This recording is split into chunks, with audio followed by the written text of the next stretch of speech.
Ladies and gentlemen, welcome back to Apex Investor, the channel where we look at the best buying opportunities in the stock market before they happen.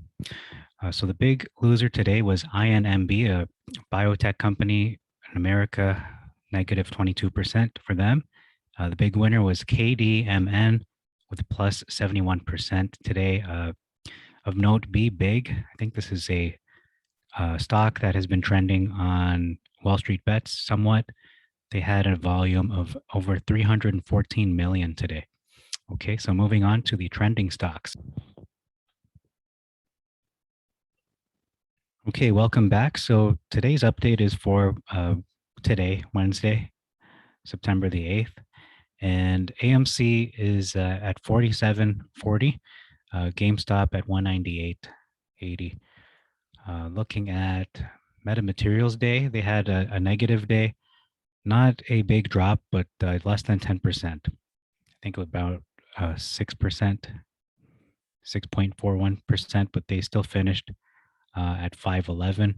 They traded between 488 to 543, so they did rally somewhat from that low of 488. And the volume was pretty low, below the average, about half or just over half. So that's their day. Let's just look at the chart. Okay, so so clearly there was no trading going on today. I mean, there was, but it was short laddering. None of the retail investors were really uh, selling, maybe buying around here at the 490 area. But overall, yeah, this is just a calm before the storm scenario. Most people are just holding. They're buying the dips. They're holding. They're waiting for the squeeze to eventually 10 and then eventually 20. So that's metamaterials for you. QuantumScape, I wanted to take a closer look at this. I feel like there's still there's still a lot of potential growth for this stock. It was at $132 at one point. Keep that in mind. So the volume was just above average. I want to look at the levels of support. I should say true support for this. Usually when I say support, I mean true support. So let's look at the last month just briefly. So we can see here clearly $19 for the last month. So it's short term. Long term, yeah, $19 still. And I think we're at support, to be honest. I think we are at support. 19 to 20 is looking like clear support. So you can get into the stock pretty much nine now. I was going to say 19 to 20, but yeah, this is support levels. So if you are bullish on this, as I am, the resistance is looking like 60 to as much as 100, but you're looking at 60 minimum. So QuantumScape is one of those companies that really, it is a huge company, going to be massive, like Tesla big. And I think the timing of the stock going on right now in terms of the stock price really is a prime example of why this channel is such a good channel. I don't want to toot my own horn, but I am basically because metamaterials clearly is not it's not the hottest stock at the moment. Yeah, in terms of interest, in terms of sentiment, it is going up. But in terms of price, it hasn't reached its full potential, not even half its potential, not even a quarter of its potential. So I really feel this stock as well, QuantumScape, in this moment in time at least, represents this channel very well. $19 to 20 is your support. So you really can't go wrong with buying this at this price, 19 to even 21, since this stock is set to really explode in the future. In the next 5 to 10 years, this will be way above $100, probably in the 200s, maybe even 400, but at least 100 in the next 5 to 10 years. QuantumScape, a very good company in terms of their technology going on with the batteries, EV batteries. So next, we're going to look at Clover. They're down 12% today. And I was saying support for this is around $7.50 to $8. So that's your entry point if you want to be really safe about that. Is this support right here? Yeah, maybe for the short term. I do see this going right back up to 20. It was up at 22 at the high, 22, 23. Actually, it says 28 here, but you're looking at least at $22 to $28 for Clover, and the volume was above average, 77 million. So that bides well for this stock, but it is being shorted immensely. So let's look next at Wall Street Bets. Okay, welcome back. We're not at Wall Street Bets yet, but I'm at Kowalski's blog, and I'm disappointed, Mr. Kowalski. You put up your newsletters and so on behind a paywall. Like, really? Come on. I don't know. I mean, it's his choice. He can do what he wants, but my opinion, this is disappointing. I wouldn't do anything like this, but I mean, everybody has their, they can do what they want, but this is disappointing. I mean, this is just people talking about a stock. And if he's offering something, that's guaranteed to give you money, then I understand. But this is just him talking about it in general. I mean, how much different is that than what I'm doing, basically? So I'm disappointed. Okay, let's go to Wall Street Bets and see what's going on there. Okay, here's a prime example of what I'm talking about. Here's one post, August 6th. This post is for paying subscribers. Ouch. Okay. Here's one post from Wall Street Bets. They're all on fire about GameStop right now. In all honesty, I don't think the stock is going to squeeze. It might, but I don't think it's going much higher. It's almost at $200. Yeah, it can go back to 400, 500, but uh, I'm more bearish. I do believe it could go down to 100 to 140. That's really support. You're looking at 100 to 140 at this point. So if you're buying at 190, 200, you're buying way too high. Second quarter overview, generated net sales of 1.183 billion. Good news, compared to 942 million in the prior year's second quarter. Ended the period with cash and restricted cash of 1.78 billion. It ended the period with no long-term debt. That's very positive, other than a 47.5 million low interest loan associated with the French government's pandemic response. They invested in long-term growth initiatives that include expanding the company's product catalog, enhancing its fulfillment network capabilities and technology, and adding talent across the organization. They definitely did. Entered into a lease of a new 530,000 square foot fulfillment center in Reno, Nevada, positioning the company's fulfillment network to span both coasts of the continental US, which seems to indicate to me that they're really serious to become the next Amazon for video games, video games and computer games. They entered into a lease of a new customer care center in Pembroke Pines, Florida, and started building out US-based customer care operations. So that's all for the quarterly. Those are the highlights. So those are good. I think the biggest thing to note, they did report over $1 billion in profit, or was it profit or revenue? Sales. Okay, so that's great news. They ended the period with 1.78 billion in cash. That's great news as well. And I think this is probably the biggest piece for me is no long-term debt. That's great. I found out today AMC does have debt. I think it's over close to $1 billion or more than $1 billion. So if you compare the two in terms of their fundamentals, GameStop is in a much better position than AMC. However, I do feel AMC's prospects are maybe a little slight bit better in terms of movies coming out, and they have that new ad campaign that was released earlier. So I feel good about both, but anyhow, I'm not a shareholder of either one. Here's some hopium here. Amazon fell from $110 per share to $11 before going to 3,000. Bitcoin dropped from 20,000 to under 4,000 before going to 60 grand. Tesla went from 300 to 180 before going to 2,000.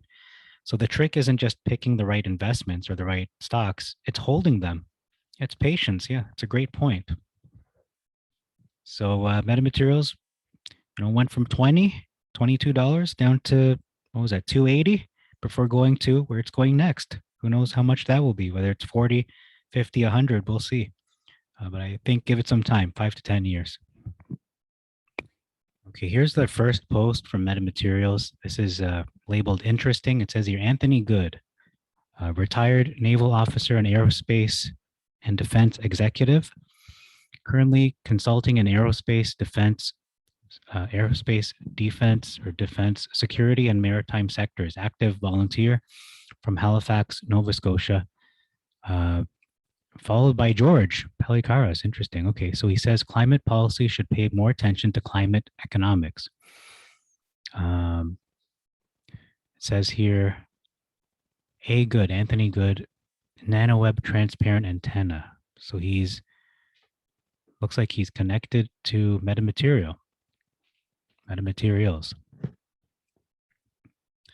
Okay. It says here, current leader continues in office. The lack of respect for the opinions of others in parliament will continue. Anthony Good retweeted Mark Miller, that little Canadian metal company that could. Okay.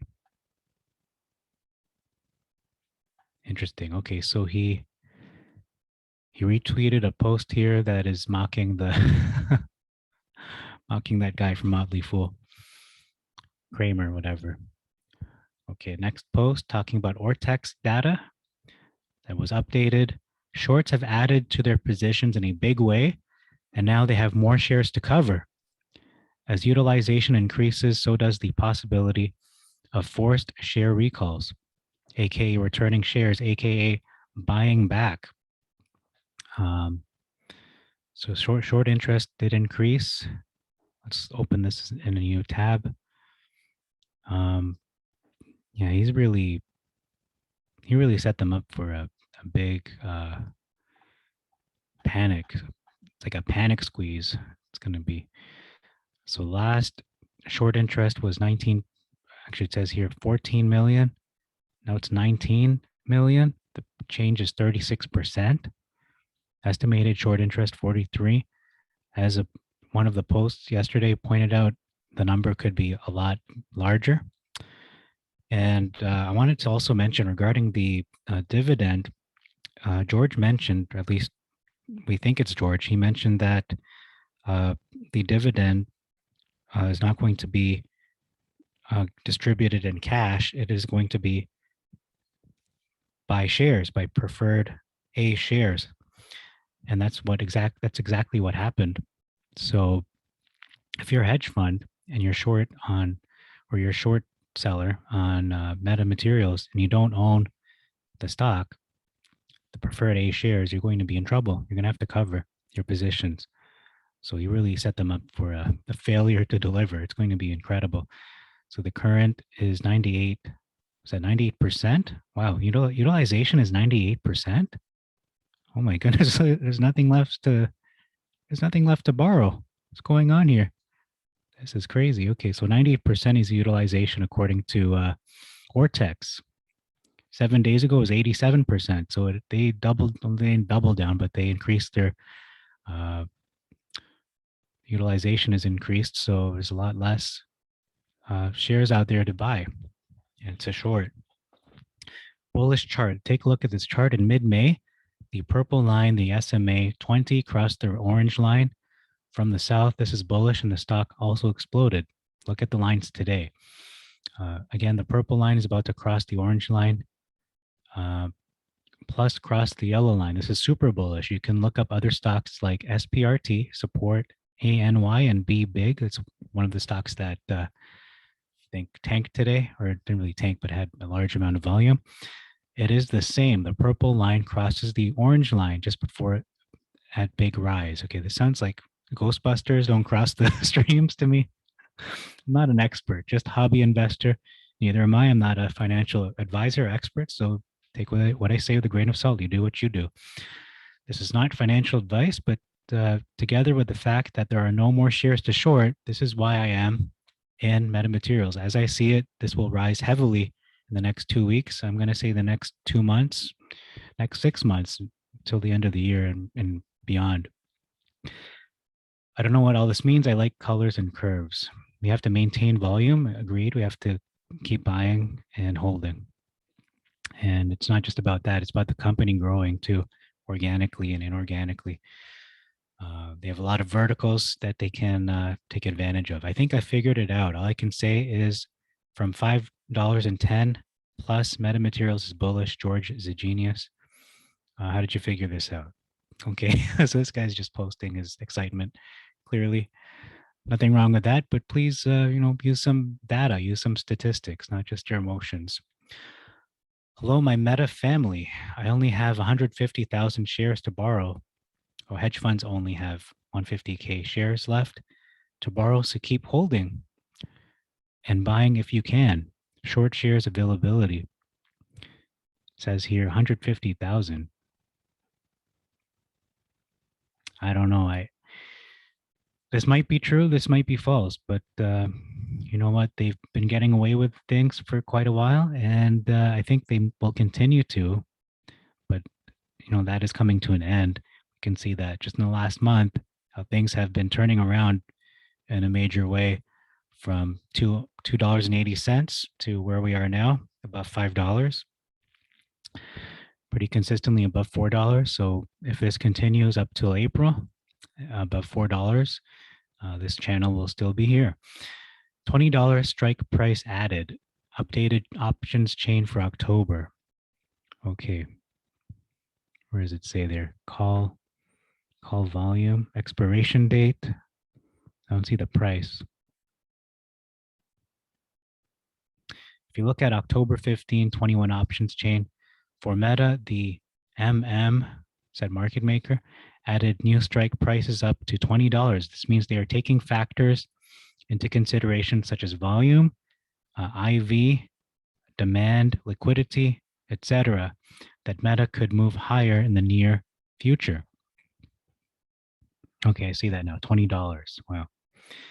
So if you guys have TikTok, I made a video about it. Feel free to show some love. I've been in Meta since February pre-merge when it was Torchlight. I held post-merger, but I did lock some profits in.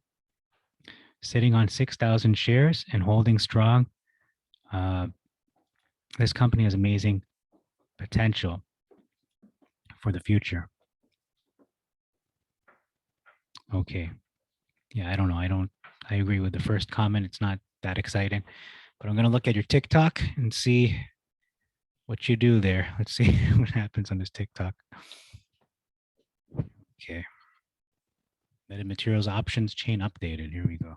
I don't hear any sound.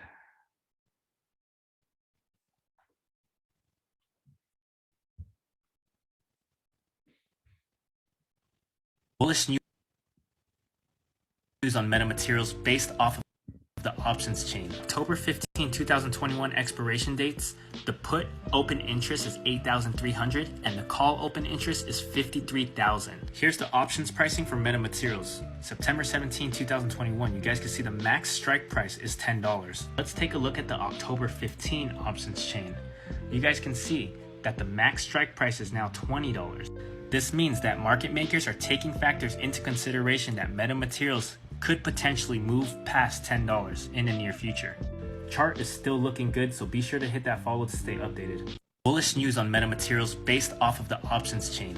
Okay, he's not completely wrong. I think he's onto something. I don't think he's on something, but I do think, yeah, he's making an interesting argument because, as he pointed out, in the next month, they did put up the price possibly to, make up for if there's a squeeze, or not even a squeeze, just a consistent rise, and that's what we've been seeing the last week or two.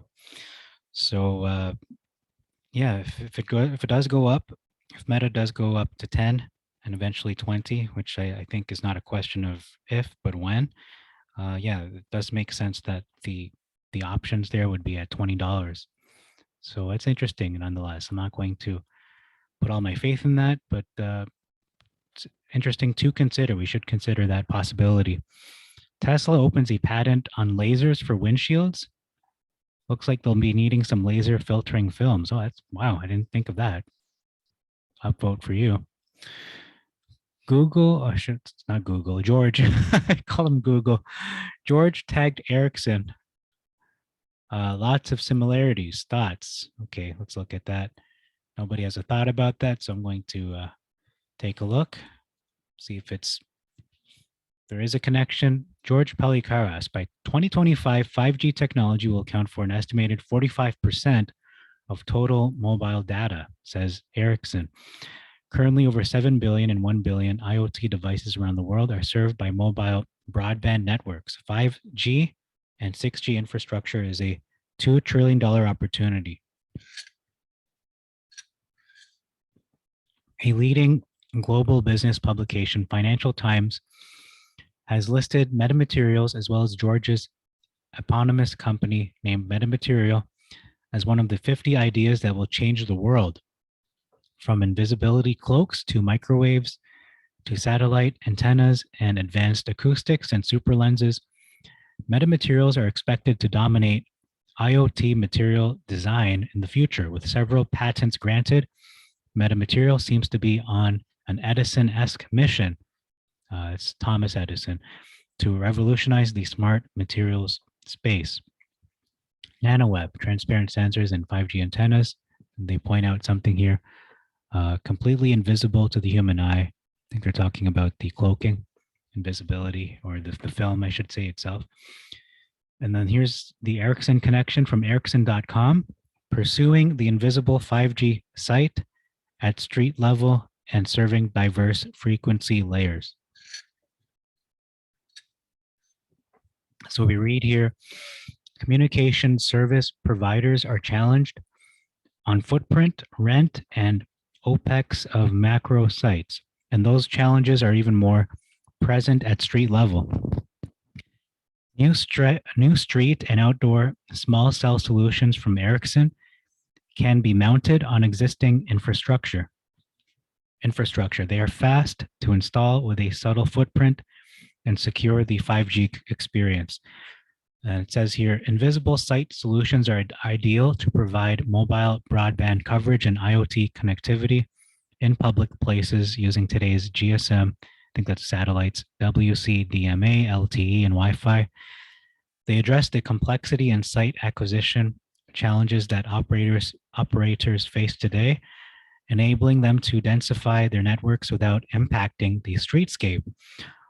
And the wireless coverage supported by these invisible sites can be coordinated with the traditional macro cell networks on towers and rooftops, enabling spectrum to be fully reused in the small cells. So is there a connection there? I don't see one clearly, but invisible 5G could very well be related to metamaterials. And then we have a final post here, Metamaterials Incorporated on Twitter. Listen to the latest interview on the Wall Street Resource with George Palikaras, Meta CEO, Ken Rice, CFO, and Troy Bullock, the CEO of Nanotech Security Core. And I did post this just in my previous video. I posted the full interview and commented on it. So that is a very good interview. It's really a must listen if you are a shareholder or just interested in this company, Metamaterial. So that's all for today. That's your update for Wednesday, September the 8th. And catch you tomorrow. Thank you very much for your support. May God bless you all, and God bless your investments.